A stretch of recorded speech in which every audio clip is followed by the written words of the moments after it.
Իսրայելական ավիացիան հարվածներ է հասցրել Տյուրոս քաղաքի և Բեյրութի հարավային արվարձանների ֆինանսական ու ռազմական ենթակառուցվածքներին։ Ռմբակոծությունների պատճառով հազարավոր լիբանանցիներ ստիպված են եղել հապճեպ լքել իրենց բնակավայրերը։ Հեզբոլլահը պատասխան հարվածներ է հասցրել Իսրայելի Հայֆա քաղաքին և ի պատասխան Թեհրանում Իրանի գերագույն առաջնորդի սպանության։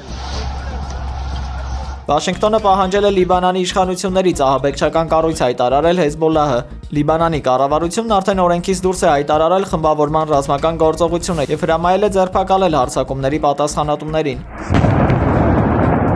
Միայն վերջին հարվածների հետևանքով զոհվել է առնվազն 31 մարդ, իսկ վիրավորների թիվը գերազանցում է 100-ը։ Հարվածները շարունակվում են Բեյրութում, ըստ լիբանանյան լրատվամիջոցների, քաղաքը գտնվում է ինտենսիվ հրետակոծության տակ։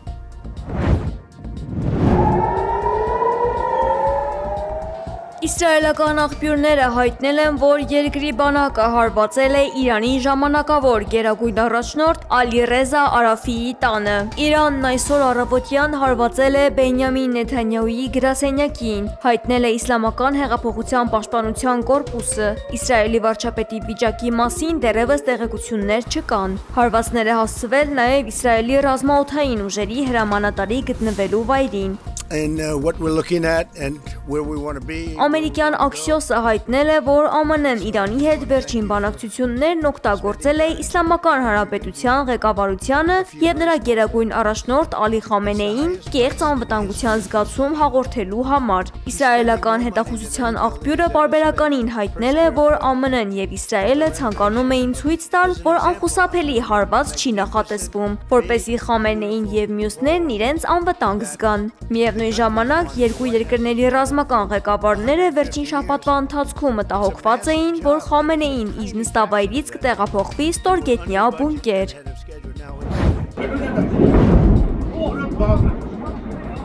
Քուվեյթի հակաօդային պաշտպանության ուժերը սխալմամբ խոցել են ամերիկյան 3 F-15 կործանիչ։ Միջադեպը տեղի ունեցել Ալ-Ջահրա շրջանում իրանական զանգվածային օդային հարձակման ժամանակ։ ԱՄՆ կենտրոնական հրամանատարության հաղորդմամբ անձնակազմի բոլոր 6 անդամները փրկվել են և գտնվում են կայուն վիճակում։ Այսպես կոչված բարեկամական կրակի պաշտոնական պատճառը համարվում է ամերիկյան ինքնաթիռները իրանական թիրախներից չտարբերակելու տեխնիկական սխալը։ Մինչդեռ Թեհրանը երգում է այս վարկածը, պնդելով, թե ամերիկյան տեխնիկան խոցվել է հենց իրանական հարվածների արդյունքում։ Իրանական հարվածներից տուժել է նաև Քուվեյթում ԱՄՆ դեսպանատունը։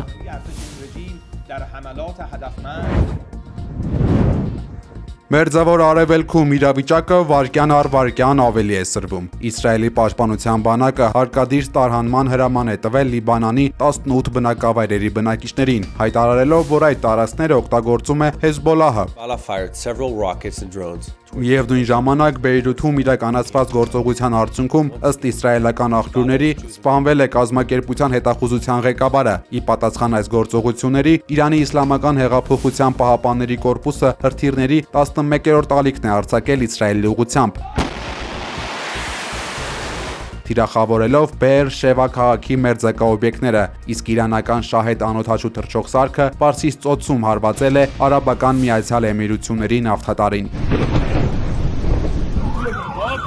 Իրանի մայրաքաղաքը այս ընթացքում շարունակում է ռմբակոծվել։ Իռնագործակալության հաղորդմամբ Թեհրանում հարձակման է ենթարկվել շտաբօգնության կենտրոնակայանը։ Իսրայելական աղբյուրն էլ հայտնել է Իրանի ժամանակավոր գերագույն առաջնորդ Ալի-Զերա Արաֆիի տանը հասցված հարվածի մասին։ Ավիահարվածներից մասնակիորեն վնասվել է նաև ՌՏ գործակալության իրանական բյուրոն։ Պատերազմի արդյունքով տնտեսական հետևանքները իրենց սպասել չեն տվել։ Եվրոպական բիրժայում գազի գինը գերազանցել է $500, այն բանից հետո, երբ Կատարը դադարեցրել է բնական գազի արտադրությունը։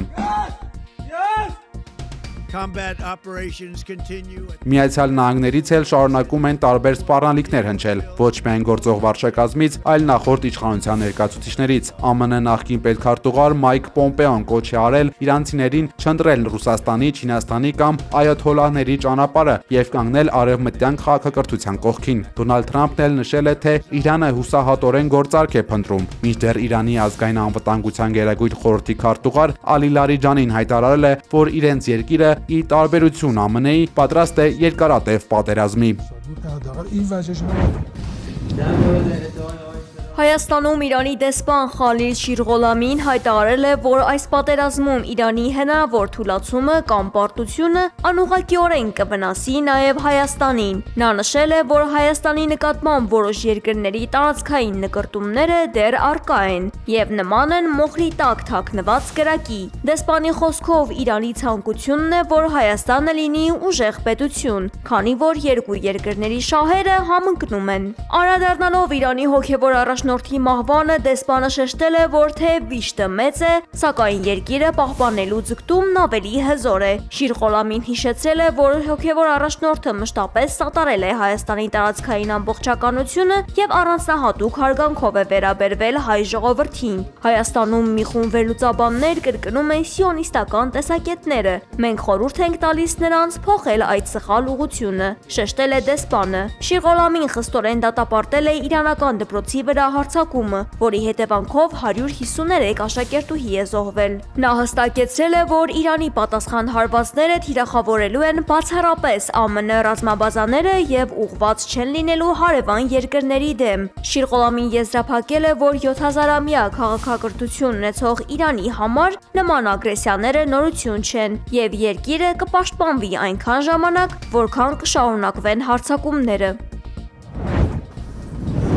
Հայաստանի վարչապետ Նիկոլ Փաշինյանը ցավակցական հեռագիր է հղել Իրանի Իսլամական Հանրապետության նախագահ Մազուդ Փեզեշքյանին Իրանի ղեկավարության եւ քաղաքացիների շրջանում գրանցված զոհերի կապակցությամբ։ Ստեղծված իրավիճակի ֆոնին հեռախոսազրույց են ունեցել նաեւ Հայաստանի եւ Իրանի արտաքին գործերի նախարարներ Արարատ Միրզոյանն ու Աբբաս Արաղչին։ Զրույցի ընթացքում Իրանի արտգործնախարարը հայտնել է, որ երկիրը գտնվում է լայնածավալ պատերազմի մեջ եւ մտադիր է վրեժխնդիր լինել նահատակված առաջնորդի արյան համար։ Արարատ Միրզոյանը իր հերթին հավաքություն է հայտնել ու վերահաստատել Հայաստանի պատրաստակամությունը տրամադրելու ցանկացած անհրաժեշտ մարդասիրական օգնություն, միաժամանակ հույս հայտնելով, որ սրված իրավիճակը հնարավոր կլինի հանգուցալուծել բացառապես դիվանագիտական ճանապարհով։ Մերձավոր Արևելքում ծայրաստիճան լարված իրավիճակով պայմանավորված Հայաստանի Հանրապետության Սփյուռքի գործերի գլխավոր հանձնակատարի գրասենյակի թեժգիծն արդեն ստացել է շուրջ 2 տասնյակ զանգ տարածաշրջանում բնակվող հայրենակիցներից։ Գրասենյակի մամուլի քարտուղար Նելի Ղուլյանի փոխանցմամբ այս պահի դրությամբ հայերի շրջանում կորուստների վերաբերյալ տեղեկատվություն չկա, սակայն քաղաքացիների շրջանում անհանգստությունը մեծ է։ Հիմնականում զանգահարել են Միացյալ Արաբական Էմիրություններում գտնվող մեր հայրենակիցները, որոնց դիմումների մեծ մասը վերաբերել է ավիաչվերթների խափանումներին եւ հայրենիք վերադառնալու հնարավորություններին։ Գրասենյակ ստացված հարցումները փաստում են, որ ուսման կամ աշխատանքի նպատակով Մերձավոր Արևելքում գտնվող Հայաստանի Հանրապետության բազմաթիվ քաղաքացիներ ցանկություն ունեն շտապ վերադառնալ Հայաստան, սակայն բախվում են տրանսպորտային լուրջ խնդիրների։ Օդանավակայանի չվացուցակից երևում է, որ տարածաշրջանում ռազմական գործողությունների սրման հետևանքով արդեն իսկ չեղարկվել են մի շարք առանցքային չվերթներ Երևանից դեպի Դուբայ, Շարժա, Աբու Դաբի եւ Թեհրան, ինչպես նաև հակառակ ուղղությամբ։ Բացի այդ դադարեցվել են նաև Թել Ավիվ-Երևան չվերթները, ամբողջությամբ խաթարելով օդային հաղորդակցությունը հակամարտության գոտում գտնվող երկրների հետ։ Ռուսաստանի Դաշնության զինված ուժերը գերան տեսակի անօդաչու թռչող սարքերով հարվածել են Սումիի մարզում գտնվող Ուկրաինայի զինված ուժերի անօդաչուների պահեստին։ Գերատեսչությունը հայտնել է, որ իրականացված գործողության արդյունքում թիրախը խոցվել է։ Հարվածների հետևանքով պահեստավորված ռազմական տեխնիկան ոչնչացվել է։ Ուկրաինայի նախագահ Վլադիմիր Զելենսկին հայտարարել է, որ իրենք պատերազմական պայմաններում հաղթահարել են 4 տարվա ամենածանր ձմեռը։ Бажаю здоров'я, шановні українці. Сьогодні день, коли кожен Զելենսկու խոսքով Ուկրաինան չի կոտրվել։ Նա հայտնել է, որ Սումիում այս շաբաթ 1000-ից ավելի հարվածներ են եղել։